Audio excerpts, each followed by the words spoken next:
Hello दोस्तों, welcome back to Geegal. Great ideas will lead to great life. दोस्तों, आज हम आपके दो सवालों के आंसर्स करेंगे। सबसे पहला, आपको किताबें पढ़ के क्या फायदा होगा, और दूसरा, हम आपको बताएंगे वो 7 किताबें जो आपको अपनी पूरी लाइफ में कम से कम पढ़ ही लेनी चाहिए। और साथ में हम आपको बताएंगे कि उन 7 किताबों के अंदर क्या लिखा है। पर इससे पहले कि हम स्टार्ट करें, अगर आपने अभी तक ये चैनल सब्सक्राइब नहीं किया है तो इसे जल्दी से सब्सक्राइब कर लीजिए, क्योंकि हर हफ्ते हम ऐसे ही इंटरेस्टिंग और नॉलेजेबल वीडियोस आपके लिए लाते रहेंगे। चलिए स्टार्ट करते हैं। अब सबसे पहला ये सवाल आता है कि हम किताबें पढ़े क्यों? ऐसा क्या हो जाएगा किताबें पढ़ के? क्या हमारी लाइफ चेंज हो जाएगी? क्या हम करोड़पति बन जाएंगे? क्या होगा? क्योंकि हर आदमी जिसको भी देखो सब यही बोलते रहते हैं कि किताबें पढ़ो, किताबें पढ़ो। इवन कि अगर आप दुनिया के तीसरे अमीर आदमी से, वॉरेन बफेट से पूछें, या फिर दुनिया के नंबर 1 अमीर आदमी से, बिल गेट से भी पूछें, तो वो भी यही बोलते हैं कि किताबें पढ़ो। अगर आप वॉरेन बफेट की बायोग्राफी पढ़ें तो उसमें उन्होंने लिखा है कि उन्होंने बेंजामिन ग्राहम की सारी बुक्स पढ़ी हैं, और वो अपनी सारी इन्वेस्टिंग स्किल्स का क्रेडिट बेंजामिन ग्राहम की बुक द इंटेलिजेंट इन्वेस्टर को देते हैं। वॉरेन बफेट बेंजामिन ग्राहम की बुक्स पढ़ के इतने ज्यादा इंप्रेस हो गए थे कि वो उनके पास गए और सालों तक उनके साथ काम करते रहे। और अगर हम बिल गेट्स की बात करें तो इस उम्र में भी वो हजारों किताबें पढ़ते हैं और सबकी समरीज अपनी वेबसाइट गेट्स नोट्स में डालते हैं। चलिए हम एक एग्जांपल लेते हैं। मान लीजिए 2 लोग जिन्होंने सेम सिचुएशन से स्टार्ट किया था, उनमें से आज एक आदमी बहुत ज़्यादा अमीर हो चुका है, बहुत ज़्यादा सक्सेसफुल हो चुका है और उसके पास सारी की सारी फैसिलिटीज़ हैं, जबकि दूसरा आदमी जो सेम ही सिचुएशन से उठा है आज बहुत गरीब है। अब मान लीजिए किसी तरह हम इन दोनों के दिमाग को स्विच कर पाए, इनके जिंदगी भर के एक्सपीरियंसेस को, इनके जिंदगी भर के डिसीजन मेकिंग्स को शिफ्ट कर पाए, तो क्या होगा? क्या आपको लगता है ये गरीब दिमाग ये सारा पैसा, ये सारी फैसिलिटीज सस्टेन रख पाएगा, इसको बरकरार रख पाएगा? और ये बहुत ही ज़्यादा सक्सेसफुल दिमाग जो पूरे पॉजिटिव एक्सपीरियंसेस, डिसीजन मेकिंग से भरा हुआ है, क्या उसी सिचुएशन में रहेगा? बिल्कुल भी नहीं। ये जो सक्सेसफुल दिमाग है दोबारा से उन्हीं सक्सेसेस, उन्हीं ऊंचाइयों में पहुंच जाएगा, और ये अनसक्सेसफुल दिमाग दोबारा से उसी गरीबी, उसी कठिनाइयों में डूब जाएगा, और वो भी विद इन 4 to 5 ईयर्स। क्योंकि हमारा दिमाग एक सीडी की तरह है, हम इसमें जो भी स्टोर करेंगे उसी चीज को एग्जीक्यूट करेंगे और वो ही अपनी लाइफ में पाएंगे। अब हमारे ऊपर डिपेंड करता है कि हम अपने दिमाग में किन लोगों के डिसीजंस को, किन लोगों के एक्सपीरियंसेस को, किन लोगों के पॉजिटिव थॉट्स को डाउनलोड करना चाहेंगे। क्योंकि हर आदमी ने अपनी जिंदगी में डिफरेंट पाथ को, डिफरेंट रास्तों को चूज किया है। अब ये हमारे ऊपर डिपेंड करता है कि क्या हम हर रास्ता खुद चल के देखना चाहते हैं, या फिर और लोगों की गलतियों से सीख के, और लोगों के सक्सेसफुल तरीकों को सीख के अपने खुद का एक सक्सेसफुल रास्ता बनाना चाहते हैं। ओके दोस्तों, तो जो 7 बुक्स हम आपको बताएंगे उनमें से पहली 2 बुक्स हैं मोटिवेशन के ऊपर, इंस्पिरेशन के ऊपर, जो आपको एनर्जी से भर देगी, आपको इतनी ज़्यादा एनर्जी प्रोवाइड करेगी कि आप अपने टारगेट को अचीव कर सकें और इजीली सक्सेसफुल हो सकें। नेक्स्ट 2 बुक्स जो हम आपको बताएंगे वो है कि आप अपनी फाइनेंशियल कंडीशंस कैसे इंप्रूव कर सकते हैं। अगर आप कोई अभी जॉब या फिर कोई बिजनेस कर रहे हैं और अगर आप उस चीज़ में सक्सेसफुल हो जाते हैं तो क्या आपको टाइम और पैसा दोनों मिलेगा, या फिर आपको पैसे के लिए बाकी हर चीज़ सेक्रीफाइस करनी पड़ेगी? तो जो ये 2 बुक्स हैं वो आपको हेल्प करेगी आपके फ्यूचर में झांकने के लिए, और आपको हेल्प करेगी वो स्क्रूटनाइज करने के लिए कि जो आपका सोर्स ऑफ इनकम है, जिस चीज़ से आप पैसा कमा रहे हैं, वो आपको फ्यूचर में क्या क्या चीज़ देने का केपेबल है। जो नेक्स्ट बुक हम आपको बताएंगे वो आपको हेल्प करेगी आपकी सोशल स्किल्स इंप्रूव करने के लिए। अगर आप कोई बिजनेसमैन है तो ये स्किल में इंप्रूव होना आपके लिए बहुत ही ज़्यादा ज़रूरत है। और अगर आप बहुत सारे फ्रेंड्स बनाना चाहते हैं, काफ़ी फेमस होना चाहते हैं अपने ग्रुप में, तो भी आपको ये बुक बहुत ज़्यादा हेल्प करेगी। नेक्स्ट बुक है फोकस के ऊपर। ये बुक हमें सिखाती है कि हमें डिस्ट्रैक्शंस को कैसे कम करना चाहिए, अपने टाइम को कैसे मैनेज करना चाहिए, ताकि कम से कम टाइम में हम मैक्सिमम आउटपुट अचीव कर सकें। और finally friends, last but not the least, हम आपको बताएंगे एक बुक जो आपको सिखाएगी खुश कैसे रहना है, कंटेंट कैसे रहना है। अगर आपने ये बुक नहीं पढ़ी तो आप बहुत बड़ी चीज़ मिस कर देंगे। और ये सारी 7 की 7 बुक्स एक पजल की तरह है। अगर आप एक भी बुक मिस कर देते हैं तो कहीं ना कहीं आप पूरी तरह फुलफिल नहीं हो पाएंगे। दोस्तों, क्या आप जानते हैं कि अगर आप कोई भी बुक पढ़ें या फिर कोई भी टॉप एथलीट से बात करें तो सबसे पहले वो आपसे क्या बात करेंगे? वो सबसे पहले आपकी साइकी के बारे में बात करेंगे, आपके माइंड के बारे में बात करेंगे। क्या आप जानते हैं think and grow rich book के पहले फ्यू चैप्टर्स हमारे माइंड के ऊपर हैं, ताकि हमें यकीन आ पाए कि हम अमीर बन सकते हैं। वो हमें यकीन दिलवाने के लिए, हमारे माइंड को प्रोग्राम करने के लिए लिखे गए हैं। इवन कि गैरी केलर, जो कि दुनिया के सबसे बड़े रियल एस्टेट एजेंट हैं, उनकी book the millionaire real estate investor 2 parts में लिखी गई है। पहला पार्ट हमारे माइंड के फियर, हमारे माइंड के डर को ओवरकम करने के लिए लिखा गया है और हमें मोटिवेट करने के लिए लिखा गया है। अगर आप दुनिया के सबसे बेस्ट स्विमर माइकल फेल्प्स, जो कि ओलंपिक में 23 गोल्ड मेडल ले चुके हैं, उनके भी इंटरव्यूज सुनेंगे तो वो सबसे पहले स्विमिंग लेसन्स के बजाय अपनी माइंड को एक्टिवेट करने के लिए बात करते हैं। एटलीस्ट आर्नोल्ड श्वार्ज़नेगर, जो कि 7 बार मिस्टर ओलंपियाड बन चुके हैं, उनसे तो हम ये पक्का एक्सपेक्ट नहीं करते कि वो हमें माइंड के बारे में कुछ सजेस्ट करेंगे। हम उनसे एक्सपेक्ट करते हैं कि वो हमें एक्सरसाइजेस के बारे में बताएंगे, डेड लिफ्ट्स के बारे में बताएंगे, बाइसेप्स कैसे इंप्रूव करनी है, ट्राइसेप्स कैसे इंप्रूव करनी है।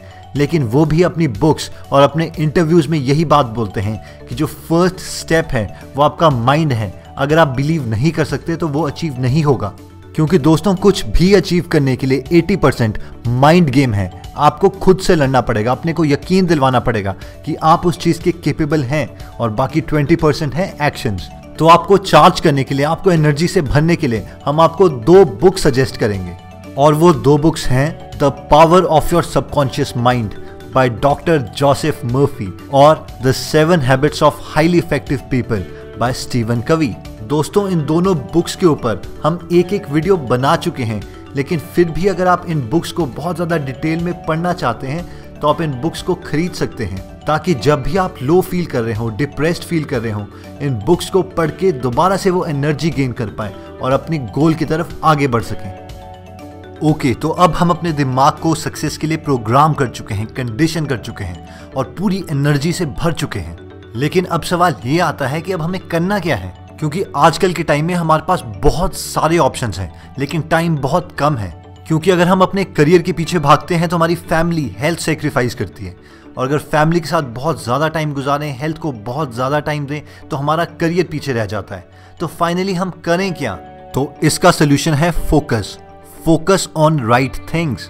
तो इस एरिया में इंप्रूव होने के लिए हम आपको सजेस्ट करेंगे कि आप पढ़ें द वन थिंग। ये बुक आपको सिखाएगी टाइम मैनेजमेंट, अपनी फैमिली, हेल्थ और करियर तीनों को कैसे परफेक्ट तरीके से आप मैनेज कर सकते हैं, ताकि इनमें से आप कोई भी चीज मिस ना करें। दोस्तों, ये बुक लिखी है गैरी केलर ने, जो दुनिया के नंबर 1 रियल एस्टेट एजेंट हैं। नंबर 3 नहीं, नंबर 2 नहीं, नंबर 1। गैरी केलर ना सिर्फ एक करोड़पति हैं, बल्कि हर रोज ये कम से कम 3 से 4 घंटे अपने बचपन का ड्रीम गिटार बजाने में भी स्पेंड करते हैं। इनकी खुद की लाइफ हर पर्सपेक्टिव में, चाहे वो करियर हो, फैमिली हो या फिर हेल्थ हो, इतनी ज़्यादा बैलेंस्ड है, इतनी ज़्यादा परफेक्ट है कि ये हमारे आइडल बन चुके हैं। और हम यही एक्सपेक्ट करते हैं कि ये बुक भी आपकी लाइफ में बहुत ज़्यादा वैल्यू ऐड करेगी। बुक की स्टार्टिंग में ही गैरी सारे मिथ्स को चैलेंज करते हैं जो बचपन से हमसे झूठ बोले गए हैं, जैसे कि यार जब आदमी बहुत डिसिप्लिन होगा तभी सक्सेसफुल होगा। अरे यार, वो तो बहुत सारे काम कर सकता है, मल्टीटास्किंग कर सकता है। जितना तू हवा में उड़ रहा है ना, उतनी जल्दी नीचे गिर जाएगा। अरे यार, हर चीज़ को इंपॉर्टेंस देनी पड़ती है, सब चीज़ें बराबर हैं। तो सबसे पहले आता है डिसिप्लिन।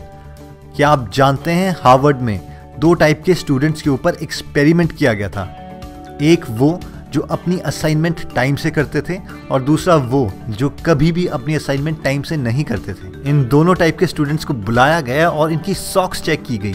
इनकी जुराबों को देखा गया कि इनमें से कौन सी सॉक्स ज़्यादा साफ हैं। और जब इस एक्सपेरिमेंट के रिजल्ट आए तो सब लोगों के होश उड़ गए, क्योंकि वो स्टूडेंट जो अपनी असाइनमेंट टाइम पे नहीं करते थे, उनकी सॉक्सेस ज़्यादा साफ थी एज कम्पेयर टू दूसरे स्टूडेंट्स, क्योंकि उन ओबीडियंट स्टूडेंट्स को कभी इतना टाइम ही नहीं मिलता था कि वो अपनी सॉक्सेस साफ कर पाएं। तो दोस्तों, इस एक्सपेरिमेंट से साफ पता चलता है कि आप डिसिप्लिन अपनी लाइफ के हर फेज में नहीं हो सकते।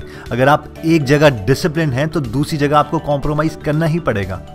दूसरा आता है मल्टीटास्किंग। मल्टीटास्किंग वर्ड सबसे पहले कंप्यूटर्स के लिए यूज किया गया था। जैसे कि हम अपने कंप्यूटर में एक साथ सॉन्ग्स भी चला सकते हैं और साथ में टाइप भी कर सकते हैं। और जो हम में से इस प्रोसेस को समझते हैं वो ये भी समझते हैं कि कंप्यूटर्स भी एक्चुअल में मल्टीटास्किंग नहीं कर सकते। इसे हम मल्टीप्लेक्सिंग बोलते हैं, टाइम मल्टीप्लेक्सिंग। यानी इवन कंप्यूटर भी पहले सॉन्ग चलाएगा, फिर आपका प्रेस किया हुआ वर्ड टाइप करेगा, फिर दोबारा सॉन्ग चलाएगा, फिर प्रेस किया हुआ वर्ड टाइप करेगा। और ये प्रोसेस इतनी जल्दी होगा कि हमें पता भी नहीं चलेगा कि इतनी जल्दी स्विचिंग हो रही है। और इन्हीं चीज़ों को हम मल्टीटास्किंग बोलने लगे और इसी को क्वालिटी समझ के हम इंसानों में अप्लाई करने लगे। यानी जो आदमी मल्टीटास्किंग कर सकता है, एक साथ हज़ारों काम कर सकता है, वो ही सबसे ज़्यादा इंटेलिजेंट है। इवन भगवान ने भी हमें मल्टीटास्किंग के लिए नहीं बनाया है। हम एक वक्त में सिर्फ एक ही चीज़ सोच सकते हैं। आप इवन ट्राई कर सकते हैं कि आप दो चीज़ें एक साथ सोच सकते हैं। नेक्स्ट आता है बिग इज बैड। यार ज़्यादा पैसा आदमी को बुरा बना देता है। तो दोस्तों ये सबसे बड़ा झूठ है। Big is not bad. ज़्यादा पैसा आदमी को बुरा नहीं बनाता है। ज़्यादा पैसा सिर्फ आपके हर इमोशन को बड़ा कर देता है। आप ही रहेंगे। अगर आप अच्छे हैं तो आप ज़्यादा पैसा आने पे और अच्छे काम करने लग जाएंगे और अच्छे बन जाएंगे, और अगर आप बुरे हैं तो आप थोड़े और बुरे बन जाएंगे। अब नेक्स्ट झूठ जो हमें बताया गया है वो है एवरीथिंग मैटर्स इक्वली। हर चीज़ बराबर है। अगर आपने परेटोज प्रिंसिपल, 80-20 प्रिंसिपल के बारे में सुना है तो वो भी यही बोलता है, आपके 20% एक्शन आपके 80% रिजल्ट के लिए रिस्पॉन्सिबल है। आपके 20% कस्टमर आपको आपका 80% बिजनेस देते हैं। आप अपने 20% कपड़े 80% टाइम्स पहनते हैं। 20% लोगों के साथ आप अपना 80% टाइम स्पेंड करते हैं, और 20% फेसबुक लोगों की पोस्ट आप 80% टाइम्स पढ़ते हैं। लेकिन दोस्तों ये बुक इस 80-20 प्रिंसिपल, इस परेटोस प्रिंसिपल से कहीं ज़्यादा गुना आगे है। दोस्तों ये बुक 80-20 प्रिंसिपल पे भी 80-20 प्रिंसिपल लगा देती है, और ये आपको आपके सक्सेस के लिए सबसे नेसेसरी चीज़ों पे काम करने के लिए फोकस करवाती है।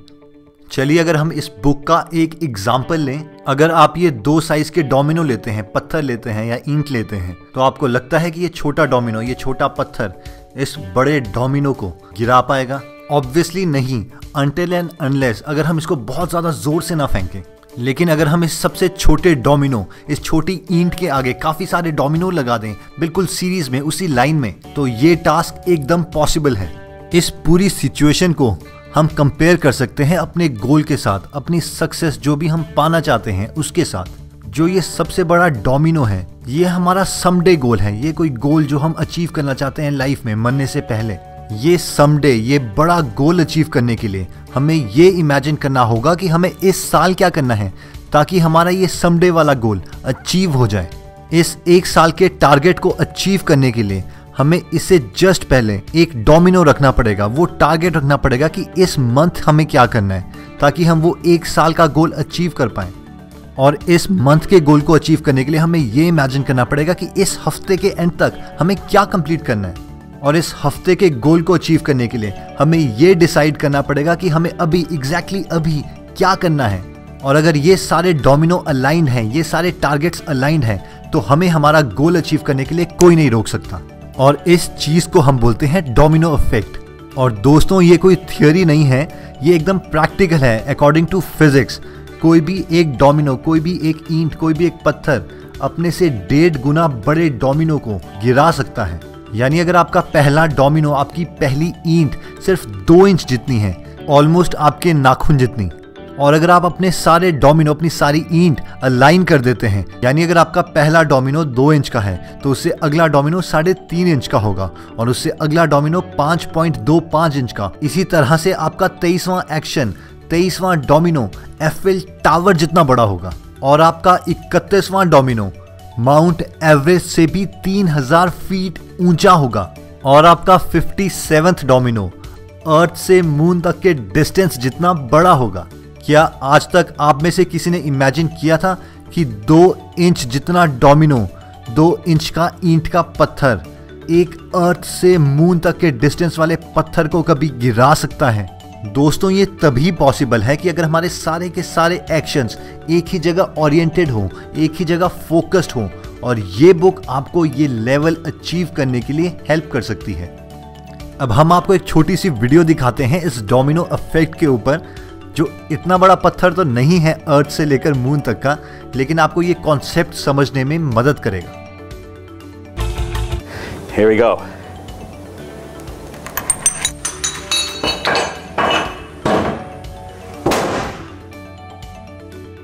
ओके दोस्तों, तो नेक्स्ट सबसे इंपॉर्टेंट स्किल है सोशल। आप सोशली कैसे हैं? चाहे आपको बहुत सारे दोस्त बनाने हैं या फिर कोई बिजनेस खड़ा करना है, इन दोनों में जो सबसे ज़्यादा इंपॉर्टेंट स्किल है वो है आपकी सोशल स्किल्स। यानी आप लोगों के साथ कैसे हैं, क्या आप उनको इन्फ्लुएंस कर पाते हैं। एक लीडर की सबसे बड़ी क्वालिटी यही होती है, टू इन्फ्लुएंस पीपल, लोगों को अपनी ओर आकर्षित करना और अपने टारगेट की ओर उन्हें यकीन दिलवाना। और इन स्किल्स को इम्प्रूव करने के लिए हम आपको सजेस्ट करेंगे कि आप पढ़ें how to win friends and influence people by Dale Carnegie. दोस्तों, ये बुक 4 पार्ट्स में डिवाइडेड है। पहले पार्ट में 3 प्रिंसिपल, दूसरे में 6, तीसरे में 12 और चौथे में 9 प्रिंसिपल्स हैं। यानी कुल मिला के इस बुक में 30 जेम प्रिंसिपल्स हैं जो आपको लोगों को इन्फ्लुएंस करने में मदद करेंगे। चलिए इनमें से हम आपको 3 प्रिंसिपल बता देते हैं। डेल कार्नेगी कहते हैं कि याद रखिए, एक आदमी का नाम सारी भाषाओं में से उसके लिए सबसे ज़्यादा मधुर, स्वीट और इम्पॉर्टेंट आवाज़ है। मान लीजिए आप पार्टी में जाते हैं और वहाँ पे अनजान लोगों से आप उनका नाम पूछते हैं। अब आप इन्हें थोड़े दिनों के बाद किसी अनजान जगह पे मिलते हैं और आपको सबके सारे नाम याद हैं। तो अब आपको क्या लगता है क्या होगा? इन सब लोगों को आपका नाम भी याद करना ही पड़ेगा, क्योंकि आपको इनका नाम याद था और ये आपके बिजनेस को शूट अप कर देगा, बहुत ऊंचाइयों पे ले जाएगा। क्योंकि ये पहला स्टेप है किसी को भी इन्फ्लुएंस करने का। ये बहुत ही रेयर है कि आपको किसी का नाम पहली ही बार में याद हो जाए, और इससे लोग बहुत ज़्यादा इन्फ्लुएंस होते हैं। आपके केस में भी ये कभी ना कभी हुआ ही होगा। ज़रा उस सिचुएशन को याद कीजिए। एक और प्रिंसिपल में डेल कार्नेगी कहते हैं कि talk in terms of other people's interest. यानी जो चीज़ें लोगों को पहले से ही इन्फ्लुएंस कर रही हैं, पहले से ही आकर्षित कर रही हैं, आप उन्हीं चीज़ों के बारे में बात करें। मान लीजिए आप फिशिंग के लिए जाते हैं और आपको स्ट्रॉबेरीज बहुत ज़्यादा पसंद है। इसका मतलब ये नहीं कि मछलियों का चारा भी स्ट्रॉबेरीज ही होना चाहिए।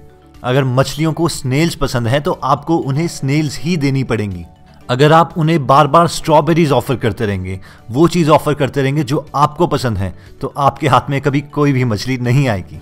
Mister Roosevelt, 26th president of USA, बोलते थे कि अगर उन्हें अगले दिन किसी इंपॉर्टेंट क्लाइंट से मिलना है तो वो पिछले दिन उसी क्लाइंट के सारे इंटरेस्ट के बारे में पढ़ा करते थे, ताकि अगले दिन उस क्लाइंट से वो उन्हीं इंटरेस्ट के बारे में बात करें और उन्हें इन्फ्लुएंस कर पाएं।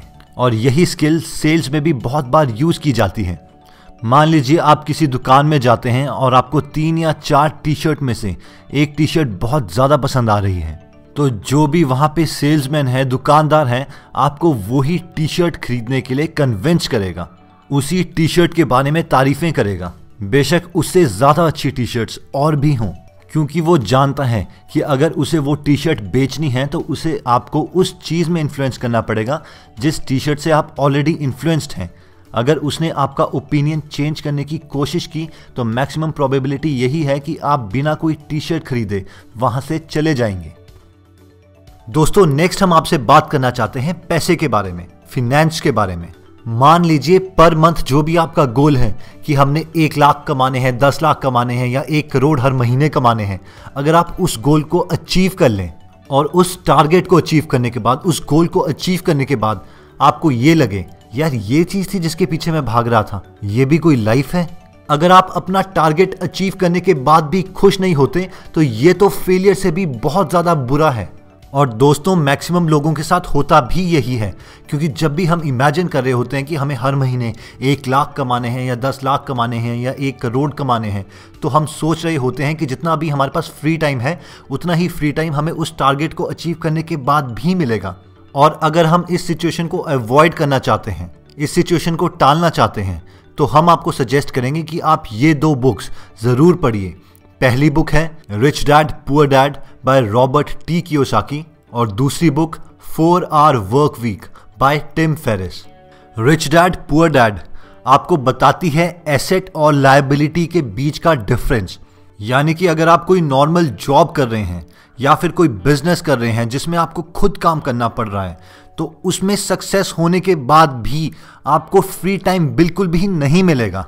और ये चीज़ फेलियर से भी बुरी होगी, क्योंकि ये चीज़ें कोई ट्रू एसेट नहीं है।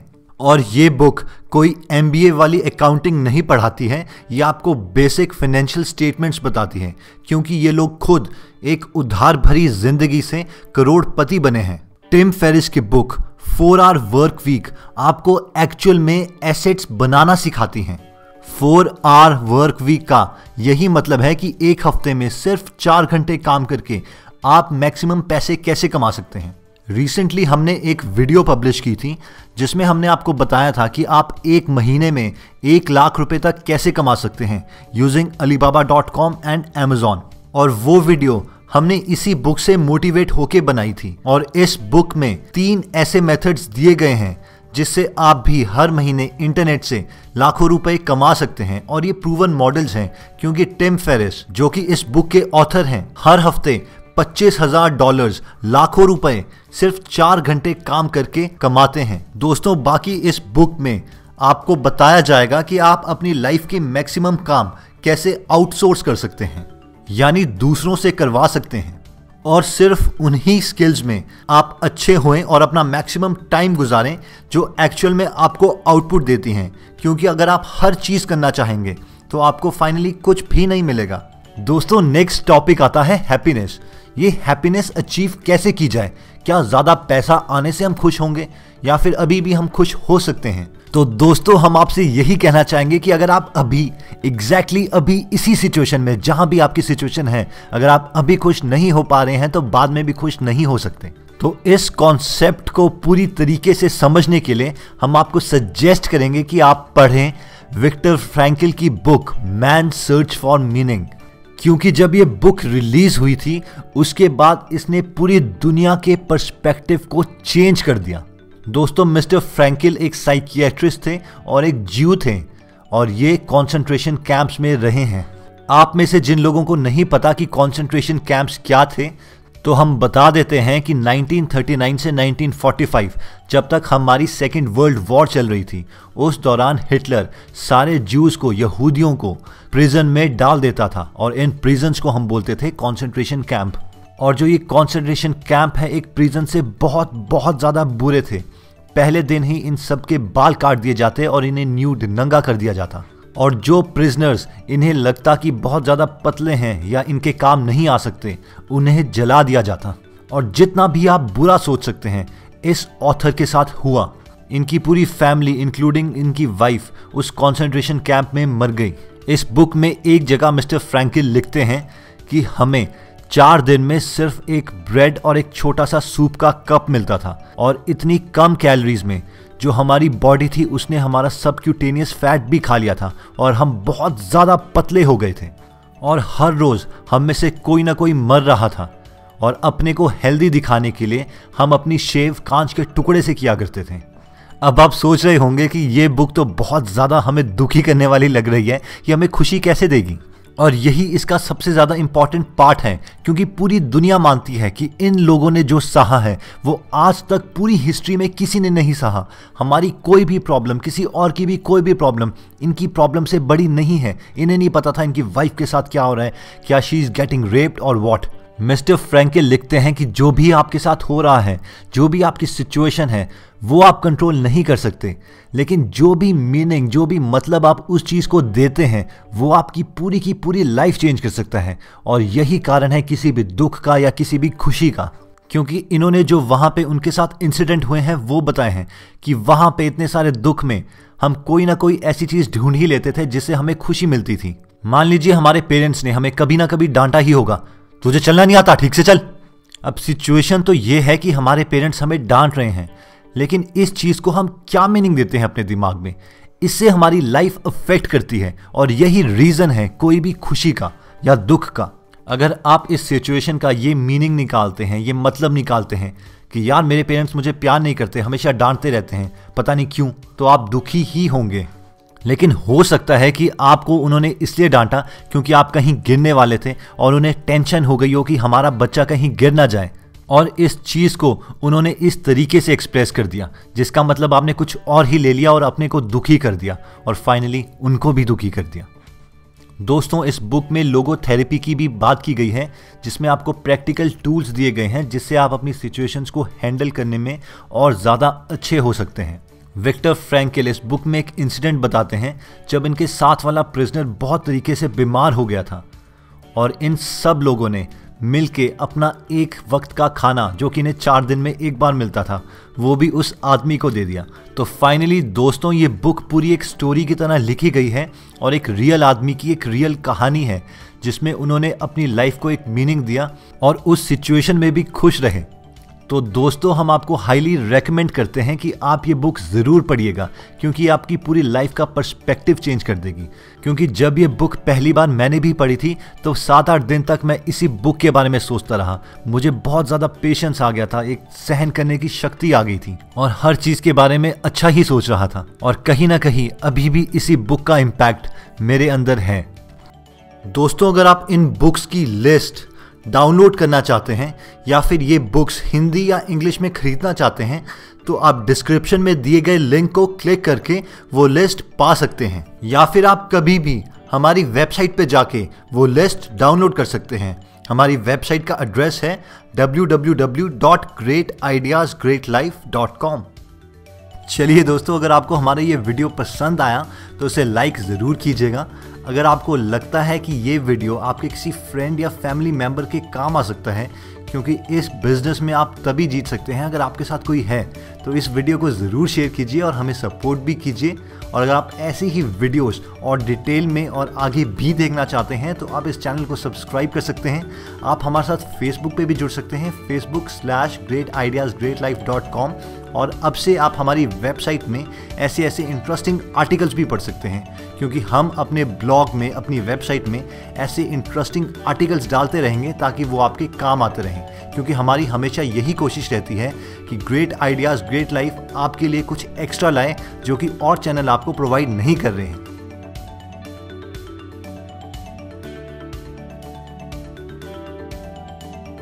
चलिए दोस्तों, अगर आप हमारी कोई वीडियो मिस नहीं करना चाहते तो आप हमारे चैनल पर जाके यहां पे बेल वाले बटन को क्लिक कर सकते हैं। इससे जब भी हम कोई नई वीडियो पोस्ट करेंगे तो आपको नोटिफिकेशन आ जाएगी।